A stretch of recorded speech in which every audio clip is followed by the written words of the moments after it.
High, happy Valentine's day বন্ধুরা। সকলকে ভালোবাসা দিবসের শুভেচ্ছা।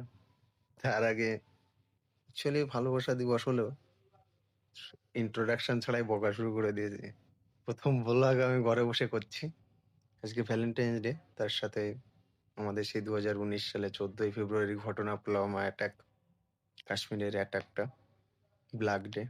যেসব আমাদের ভাইয়েরা শহীদ হয়েছিল তাদের জন্য গভীর শ্রদ্ধা, তাদের সকল পরিবারের জন্য আমাদের সকলের শ্রদ্ধা ভালোবাসা তো রইলই। অ্যাপার্ট ফ্রম দ্যাট, সেই সব বাদ দিয়ে আজকে ভ্যালেন্টাইন্স ডে, আমি ঘরে বসে রয়েছি। কালকে আমার এক্সাম, পড়ছি। আর আমার গাড়িটা নিয়ে গেছে বন্ধু, ঘুরতে গেছে। এখন আমার যেতে হবে একটা বিশেষ কাজে, নিজস্ব একটা কাজের জন্য।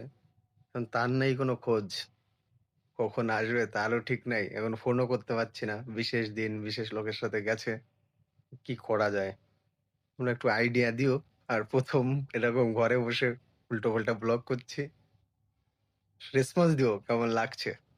ওকে, তো চলো আজকে শর্ট ব্লগ এখানেই শেষ হোক। দেখা হবে আবার পরের ব্লগে, পরের ভিডিওতে। আর আমার নেই তো কি হয়েছে, যাদের আছে তারা ছুটি এনজয় করো, ভালোভাবে কাটাও। পরবর্তী বছর আরো একজনের সাথে কাটিও। নিজেরটা যদি থাকে তো ভালো, না হলে অন্য একজনের সাথে কাটিও। চলো টাটা, বাই বাই।